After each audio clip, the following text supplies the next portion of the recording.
American history story time. This is about the time Elvis met Nixon, convinced him to give him a make-believe federal narcotics badge, and used it to pull over an airplane to arrest a guy. That sounds just fucking ridiculous. Buckle up. The story is just bananas. Elvis was a Looney Tune. Just imagine the craziest stories about celebrities you've heard. Christopherson launching his career by stealing an army helicopter to meet Johnny Cash. Ozzy Osbourne snorting fire ants and biting heads off of bats. Zeppelin not only chucking zeniths off of hotel balconies, but when the desk clerk asked what it felt like to do that, they paid extra on their hotel damage bill so he could find out himself. Take all those fucking stories and it's amateur hour compared to the shit that Elvis was doing. Now, it goes without saying that Elvis was a bit eccentric. One of the weird things that Elvis did was he collected badges. And you might be saying, that's not weird. People collect all sorts of shit. Stamps, coins. Nope, Elvis made it weird. Because he collected them because he believed that because he had the badges, he also had the power associated with those badges. That's right, he thought he was Officer Elvis, not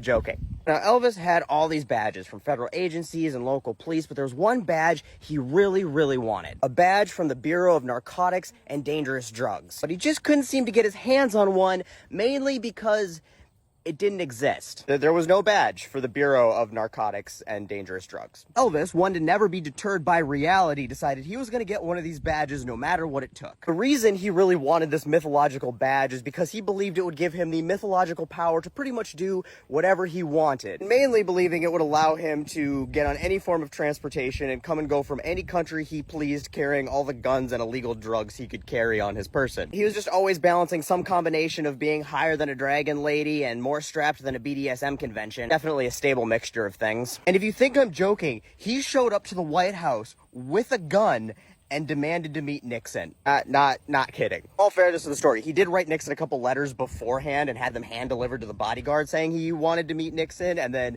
Nixon, who was an awkward, crusty, uncomfortable old man who was not popular with the youngins, thought that, oh, this is my idea to show the kids that I'm cool and hip. And then Elvis showed up at the door of the White House with a gun. A gun he actually intended to give Nixon as a gift, and could just not wrap his head around why the Secret Service would not allow him to bring his gun into the White House. I mean, it's not like a president hadn't just been shot in the head 5 years ago. After the Secret Service confiscates his gun, he strolls into the Oval Office in a purple velvet jumpsuit and aviators. Now Elvis is trying to be all nonchalant about the reason he's really there, which is the mythical badge, right? Nixon had just started his war crime on drugs, and Elvis saw this as an hint. He's like, look here, tricky dick, I know a lot about kids and drugs from research and stuff. I could be like your ally, your inside secret agent, fight the war on drugs and help get your message out to the young kids and the hippies. Nixon's getting all excited. Oh, fucking dirty hippies. I was thinking we could put together an album or a musical,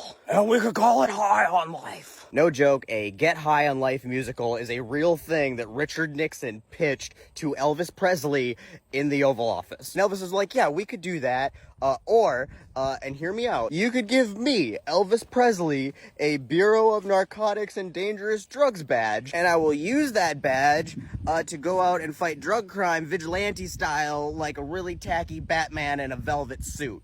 Might be paraphrasing a tad, but that was the gist of the conversation. And Nixon, without missing a beat, turns to his aide in the room and is like, can we get him a badge? And his aide, who's the only other person in the room to have witnessed this conversation, is like, they don't have badges, but I guess we could make one. Elvis left the White House with a badge that wasn't really a badge, but he thought it was a real badge that gave him unlimited power to do whatever you wanted. If you think that's the craziest story you've ever heard, well, hang on, baby Jesus, because it's about to get bumpy. Elvis has this entourage called the Memphis Mafia that tags around with him everywhere. And every member of the Memphis Mafia existed to make Elvis's life easier and make his unrealistic demands reality. One of these members was Hamburger James. So you'd assume a member of a mafia with a name like Hamburger James would have gotten their nickname because they beat people to hamburger. That was not the case.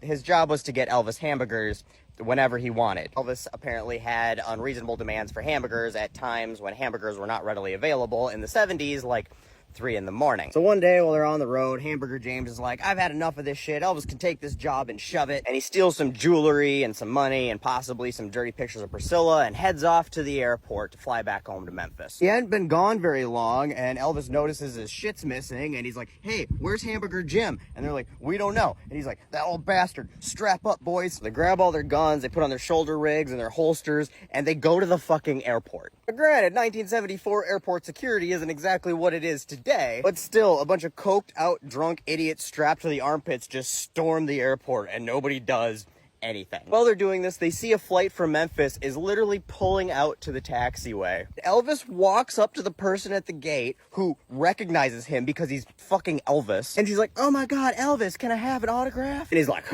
not now, honey. Official business. Flashes his make-believe Nixon badge and he's like, I'm a federal agent. I need you to stop that plane. And she does it. And his entourage boards the plane, finds Hamburger James, and kidnaps him, takes him off the plane by force, and brings him back to the hotel. Have you kept track of how many felonies have been committed so far? Because I have lost count. And then Elvis gets back to the hotel, he walks up to Hamburger Jim, and he slaps him twice, like this is the Godfather or some shit. Then Elvis starts crying. Elvis, through tears like a disappointed parent, is like, why didn't you tell me that you needed money? Why didn't you tell me you wanted to go back to Memphis? I'd have given you money. I'd have sent you home. Then Hamburger James starts crying. He's like, I'm sorry. I know what I did was unforgivable and I didn't mean it. And then Elvis was like, it's okay. I love you and you can have your job back. And he's like, no, I still fucking hate working for you. And Elvis is like, all right, well then here's a few weeks pay for your trouble and we'll get you a plane ticket back to Memphis. And that's the story. Elvis convinced the President of the United States, Richard Nixon, to give him a make-believe badge that he thought gave him make-believe powers to carry guns and drugs wherever he wanted to, then used his make-believe Richard Nixon badge with its make-believe powers to take armed men to commandeer a commercial airplane so he could kidnap a guy off the plane who had just stolen from him, only to give him money and put him back on a plane